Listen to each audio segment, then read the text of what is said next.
A lot of times people talk about pain management. To me is I don't manage pain. I either get rid of your pain or I don't. In my mind, whenever you say management, I always think of that's what our medical system does. They just manage your symptoms. They just manage your, so you can like, you're okay, but you're not 100%.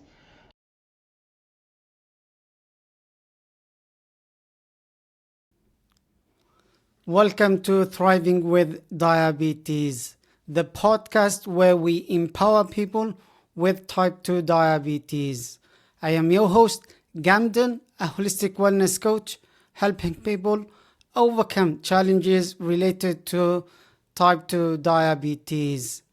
As a holistic wellness coach, I have dedicated my passion for health and wellness to helping people like you navigate the complexities of diabetes. I believe with the correct knowledge, support, and mindset, you can manage your health condition effectively and lead a fulfilling life. In this episode of Thriving with Diabetes, we are talking about pain-free living and optimal health while managing diabetes. Our guest, Annie Papazyan, is a pain resolution specialist, functional nutritionist, a lifestyle educator with a passion for empowering people to take control of their health. Annie is the founder of Last Stop for Pain, and she focuses on pain prevention, resolution, and personalized lifestyle strategies. In this episode, we will explore hidden sugars, the role of genetics in diabetes, and uncover practical strategies for nutrition and exercise. I'm so excited to have our guest with me today, Annie Papazyan. It is always inspiring to learn about our guests' perspectives and experiences. And before we dive into our discussion today, I would love from Annie to introduce herself, share some background about her and what she does. So without further ado, I will hand it over to Annie Papazyan to introduce herself. Annie, welcome to Thriving with Diabetes podcast. Thank you so much, Gamden. So happy to be here. Hello, everyone. Thanks for that wonderful introduction. I was listening and I'm like, oh my God, I do a lot of stuff. But overall, my passion is pain resolution, because I cannot stand to see people come to terms to living with pain. So if there is any information I can share, any suggestions for you to have tools or the resources that you can overcome pain and live the life that you want to live, being pain-free, doing the stuff that you love to do. That is my absolute passion. And so for the last 3 decades, I've been working, utilizing very advanced manual therapy techniques. As you mentioned, my background, my bachelor's is in kinesiology, but I got into medical massage. I love anything unique, weird. So I got into very unique manual therapy techniques, and then functional nutrition. And then, of course, these days, our advancement in medicine, in genetics. So I wanted to learn, based on the genes that we have, how does it react to our environment, and us being unique individuals, how we can utilize that information to create personalized lifestyle action steps that would work specifically with our uniqueness. So there is no guessing. We don't have to follow the latest trends. As we all know, now we're on like a keto trend, and who knows what's going to be tomorrow. But how can we stay true to ourselves and do the best things that work for our body? And I'm having fun doing it. Brilliant. Very interesting. Thank you for sharing that. I think the connection between pain resolution and overall health is fascinating. Let's move on to our first question, which is about pain resolution. So how do you see these two aspects connecting? I'm talking about pain resolution and overall health. How they are connecting, and how can you address pain positively to impact our health, our overall health? So, since your audience are the people that either have type 2 diabetes or have a family members that with type 2 diabetes, or just interested in gaining the information, whenever we think of pain, a lot of times we think of, oh, it's the injury that I just had, or picked up something, or I had a car accident, or whatever, or my posture. But we don't think of, a lot of times, pain could be just low grade. That's something that a lot of people live through. I was doing research and I found an article in a Lancet magazine publication that said worldwide 30% of people are living with chronic pain. And chronic pain considered anything that you've had, 3 months, either consecutively or on and off. That's considered chronic pain. So when we're addressing with people living with type 2 diabetes, you can have a low-grade systemic inflammation, which could be because the sugar can contribute to that low-grade systemic inflammation. As you know, the sugar contributes to, it can increase your body's inflammatory cytokines and cause inflammation. So, but a lot of times we don't think of it, sugar and inflammation together. But that's what can contribute to low-grade inflammation. Sometimes I do ask my clients about, I want to see your blood work. I want to see what is your A1C or your triglycerides, because that would give me an idea of how well your blood sugar is managed.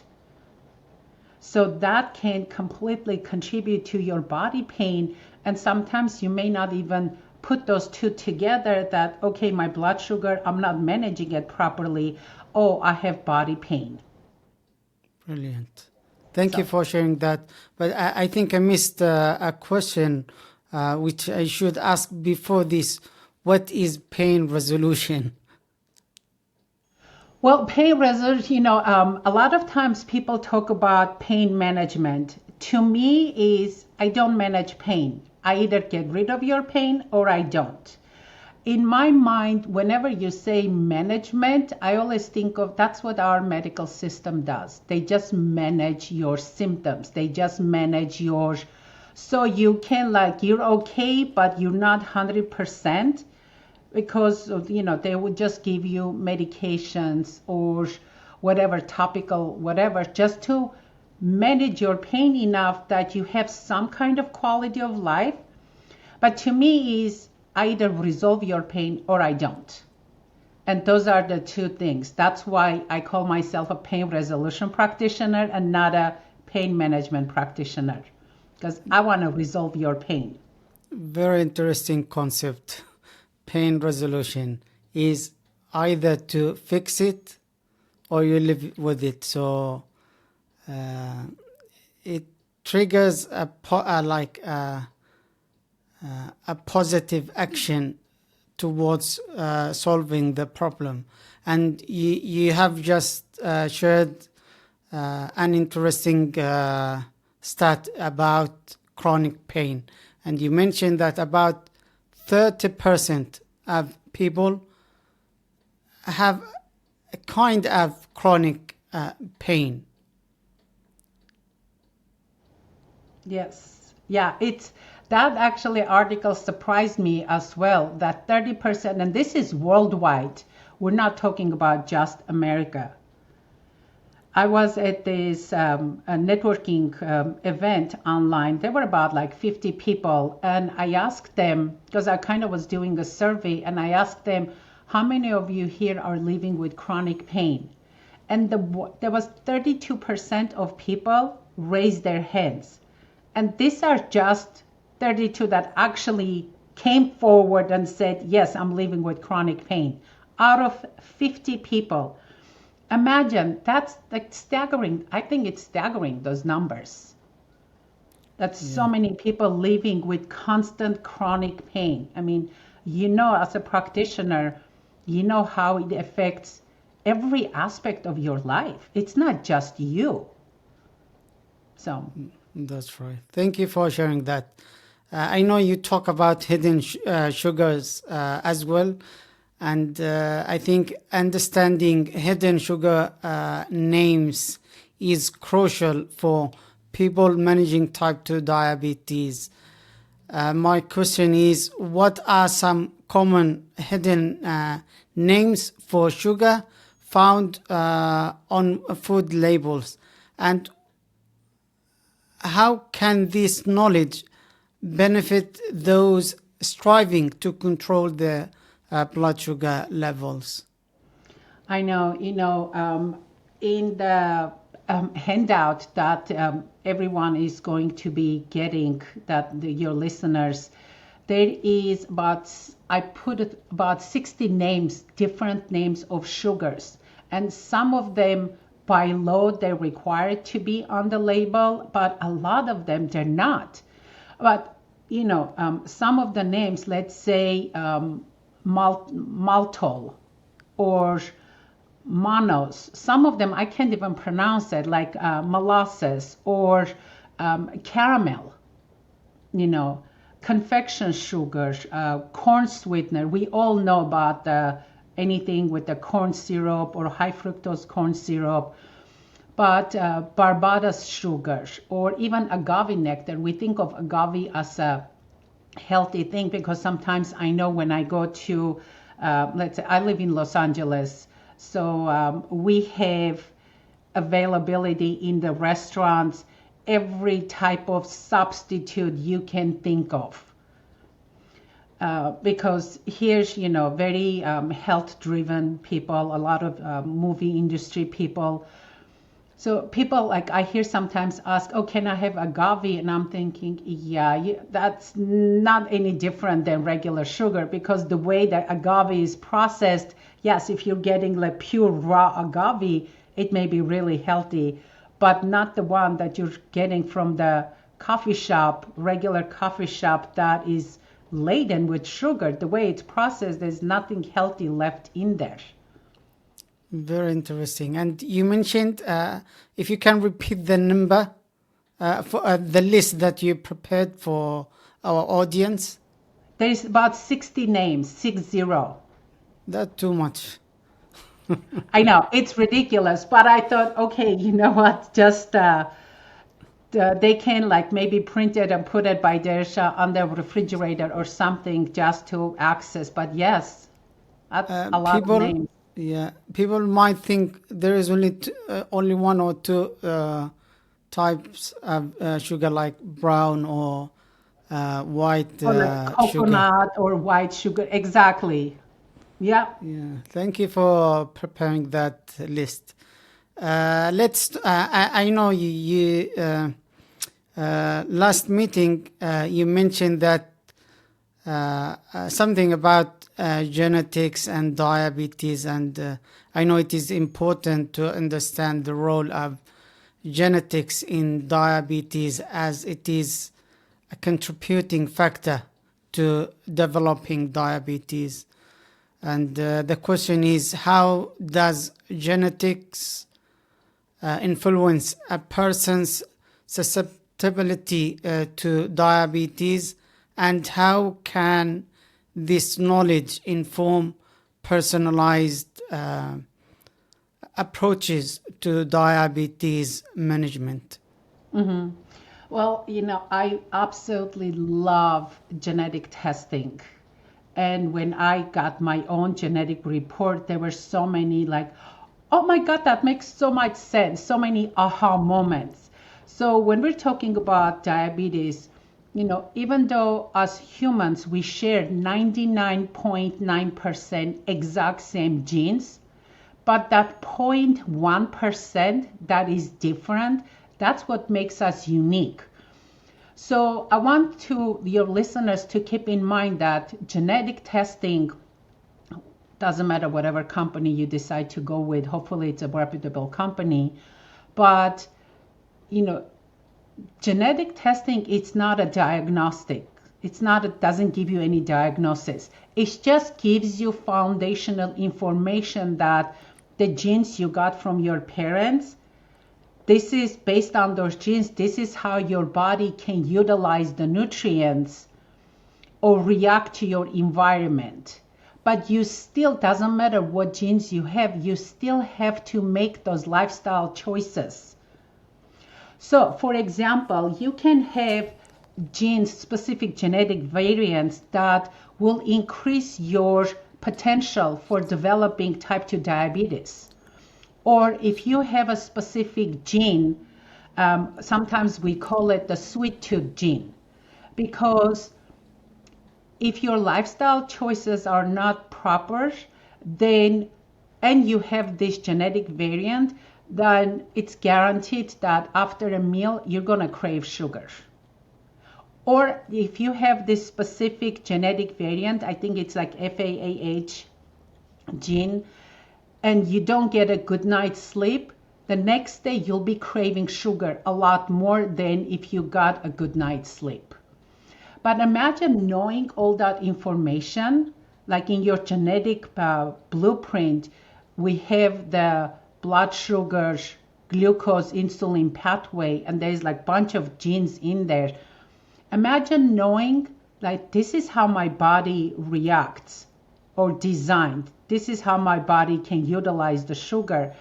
Then you can make your action steps, your lifestyle choices in a way that those genes will never express themselves. And that's the beauty of knowing your genetic blueprint. Brilliant. Very interesting information. And you are just mentioning that it's not to diagnose, but it is to understand genetics and how the body react either to certain situations or food. Is that correct? Absolutely. It is not a diagnostic tool. Even sometimes the genes you can have that, some people say, oh my God, I have that gene. So that gene, if you look up on Google, it says, oh, it may cause cancer. It's like, no, just because you have the gene, it's not that doesn't equal disease. Yeah. It just tells you that there is the potential. Now, knowing that information, you have a choice. And that's the beauty of it. Now, I want to be clear. There are genetic companies, there are that test genes that we call high penetrance genes, meaning if you have that gene, it will cause something, and we have not, it doesn't matter what lifestyle choices you do, there is nothing you can do about it. But this is, I'm talking about, let's say in a family, there are people that most of the family members have 6 fingers. That's a genetic thing. Or like if you look closer, I have a little dimple here. Mm-hmm. That's genetic. And so my dad had it. My niece has it. That's genetic. So things like that. But majority of the time, the genes that we test, it's low penetrance genes. And because you have the gene, that doesn't equal that's going to cause a disease. Your lifestyle choices has the last say. Let's just say that. Brilliant. Thank you for sharing that. if I understood that correct. So it's a tool to understand your body. Exactly. And if you're already, let's say you have the diabetes, you're already making the choices, right, daily. You got to make sure that the diet you're doing, you're eating, it's a healthy diet. The exercises you're doing, it's the proper exercise, or stress management, whatever you're doing to stay, to have a better quality of life or maintain your good quality of life. It's having that extra information to personalize it with your unique needs. So you don't have to try, let me try this, hopefully this works. Well, it didn't, or let me try this, you know? Yeah, yeah. Thank you for sharing that. Very interesting information. Uh, let's move to the next point, which is about nutrition strategies. And you know that functional nutrition is a powerful tool for managing type 2 diabetes. What role does functional nutrition play? And could you share some practical nutrition strategies for optimizing health and blood sugar levels? Yeah. So one of the biggest things, and I'm sure your audience is familiar with when it comes to blood sugar, is all about glycemic index. It's looking at the glycemic index, which means the food you eat, how fast it will bring your blood sugar up. Now, the glycemic index is good, but for me, glycemic load is more important. And a lot of times you don't hear that. You don't hear people talk about the glycemic load, which is the portion size of the food, how fast it will bring your blood sugar up. For example, watermelon is considered high glycemic index food because, yes, it has a lot of water in it, but it also has a lot of sugar. But what's so interesting, if you're eating one portion of watermelon, which is, I think, about 3/4 of a cup, it's considered very low glycemic load food. So I think when it comes to diabetes, knowing that, having a list of, okay, these foods are low glycemic load, and that's what I'm going to stay with, then that would control. Or what cracks me up sometimes, I don't know why people, when they're around me, they become more aware of their like nutrition, even though I'm like, we're just having lunch, like, I don't care what you eat. You eat whatever you want to eat. But I remember I was on this date one time, and we stopped by. He wanted to get juice. And we're at the gas station, and he looked at the sugar, and he goes, oh, look, the whole thing, it's only 8 grams of sugar. I'm like, yeah, but look, the serving size. It says 8 grams of sugar per serving. How many servings is in there? It goes 6 servings. Well, you do 6 times 8. How much is that? He goes, oh my God, is that how much sugar is in this drink? I'm like, yes. The marketing, the labels are very tricky. So you need to learn how to read labels and know, like, okay, how many servings is in the whatever you're drinking or eating. And then based on that, whatever you're consuming, how many servings is actually in there. And when you think of, let's say, 1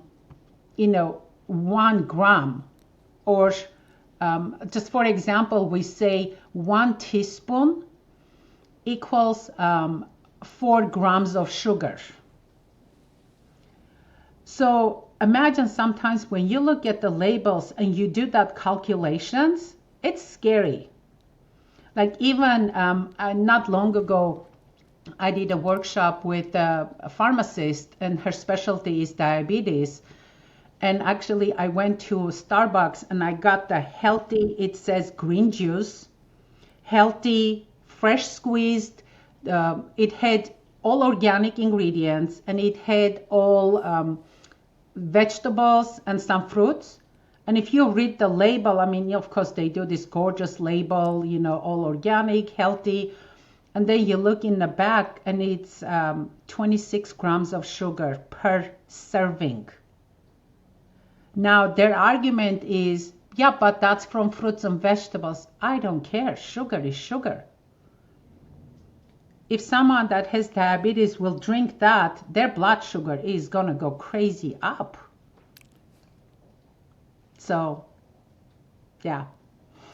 Yeah, very interesting. Thank you for sharing that information. You just mentioned many things here is about the glycemic index and glycemic overload. You mentioned as well it is very important to read labels. The other thing is the amount or portion size. We need to look at portion size as well. Yes. Yeah, very interesting. Is there anything you want to share about nutrition before we move to the next point? Oh my God, there's so much. One of the things I do want to share, especially right now, a lot of times you hear about intermittent fasting. And when you have blood sugar issues, I'm not sure. This is something to discuss with your doctor because I'm not a doctor. I cannot tell you, I can just give you the information. The rest is up to you to discuss it with your doctor. But I don't think when you have type 2 diabetes, intermittent fasting is the right choice for you. It's better to maintain like a steady blood sugar level. You should consume food more often, like every couple of hours, just to maintain that balance. So that's the only thing I think I have left mentioning when it comes to nutrition. Thank you, Annie. I know that you are a medical massage therapist, and the concept of self-abdominal massage for blood sugar control is interesting. Could you explain how this technique works and what can people try or how can they try it at home? Yeah, it's really simple. Actually, I was doing, as a medical massage practitioner, it's funny. I studied since I got my bachelor's degree back home in Armenia, which was Soviet Union at the time. And in college, I also studied medical massage. Medical massage back home was part of mainstream medicine. So it wasn't like in United States, majority of time people think massage as something, you go have fun, you go to a spa, it's a relaxation, it's a luxury. But the way we studied, it's a necessity. It's part of mainstream medicine. Interestingly, even now in Russia and some European countries, doctors, MDs, can take medical massage as a continuing education. So the massage we studied is abdominal massage was like a really major part of massage therapy. Here in US, when you go to spas or anywhere, I would say 99% of the time you are not going to get abdominal massage.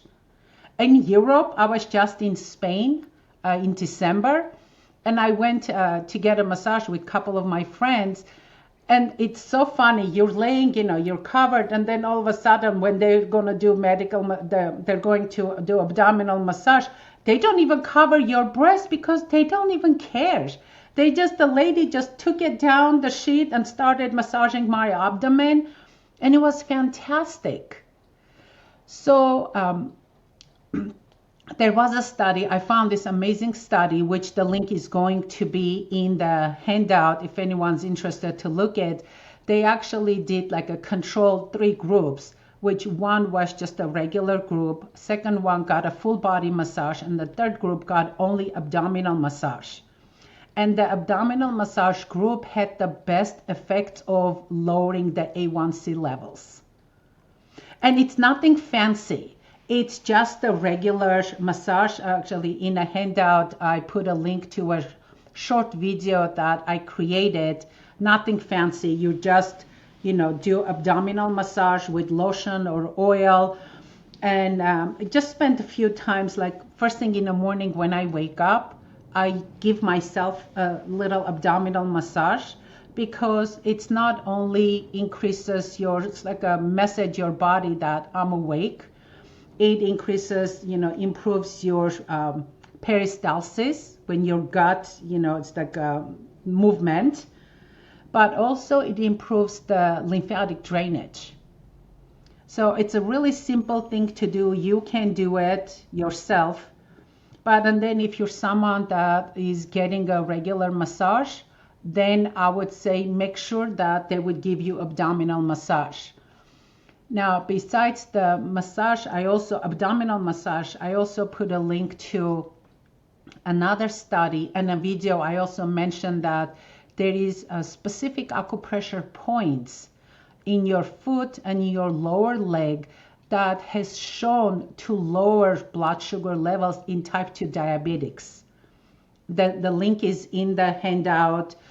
But you can also give yourself a easy foot massage at the specific areas. Like yesterday, under my desk, I have my lacrosse ball. Mm-hmm. And I have actually two. One is this one is the spiky one. And as I'm sitting and working, sometimes I roll my feet on it. And there are specific points, like you're sitting and working, you can massage those points that would help lower your blood sugar levels. How cool is that? Very interesting. And it's a simple exercise. It's a simple exercise. And if you're someone that is doing exercising already, and it's not only good for your blood sugar levels, but as you know, bottom of your foot, you have your whole body with the acupuncture points. So you're just stimulating your whole body, and it has extra benefits. It's like a lot more bonuses. Brilliant. Thank you for sharing this great information. Let's talk about exercise in terms of aerobic and anaerobic exercises for blood sugar level or for controlling blood sugar levels. Can you talk a little bit about that and the benefits, how it helps with blood sugar control? So generally we know that exercise benefits. I don't have to tell you. Exercise has tremendous benefits for your body, for your brain. But when it comes to, as you mentioned, there are two types of exercises, aerobic exercise and anaerobic exercise. Now, aerobic exercise is what lasts longer. Your body uses oxygen for air. So the anaerobic exercise, it's a short burst, like you're doing weightlifting, okay? It lasts short periods of time, and your body does not use oxygen for that exercise, for that type of exercise. Now, what's so interesting, and this is for people that constantly, you're checking your blood sugar levels several times a day, that if you're doing anaerobic exercise, right after your exercise, if you check your blood sugars, for about an hour, it will be high. And I want to share this information because I don't want people to say, oh my God, I'm not controlling my blood sugar, is out of control, it's not good, I'm not going to be doing this type of exercise because it raised my blood sugar. No, it's very normal. Your blood sugar may go up for about an hour when you're doing anaerobic exercise, but it's okay because after about an hour, it will come down. But the benefits of anaerobic exercise, it will actually improve your insulin sensitivity. Generally for diabetics, they suggest Aerobic, exercise, it's more recommended. But don't think that you shouldn't be doing any anaerobic exercise, because weightlifting, especially for women going through perimenopause, menopause, its effects of us losing estrogen, its effects of our bone health and rebuilding the bone mass, strength training is very important. So I don't want you to say, oh my God, I don't want my blood sugar to go up, because it does have its benefits. But it's good to know, because I don't want anyone to freak out. Thank you for sharing that. Very interesting information. And your tips or insights are going to be very helpful. Before we move to the next question about your inspiring message, you mentioned that you have got a guide, or you prepared something for our audience. Can you just tell us what is the guide about? And so yeah, it's I wanted besides listening this, I wanted to have something tangible for you. So it's a simple PDF download that has all the names of those hidden sugar names. But I also included the links to I created a very short video of abdominal massage, and then the acupressure points. I put the names. You can just look up the names where it is, and you can do gently that massage. If anyone's interested, they want to check out those 2 studies, I put the links of those 2 studies if you're interested to check out. If you're someone that wants to learn a little bit more about genetic testing, I put a link to that page, which takes you to my website to learn more about genetic testing, even download a sample report. You're welcome to do it. And then, so all those information is in there. It also has my information if anyone has any questions, anything that they would like to reach out, even to book a complimentary 30-minute session with me. They are welcome to do that. So that's an easy, instant download. Brilliant. Very helpful guide for people with type 2 diabetes. So you put everything summarized in one file or PDF file, so people can access it. Myself, I will include the link in the show notes, so people can just click and navigate to the page for to get access to this guide. Thank you, Annie, for sharing that PDF.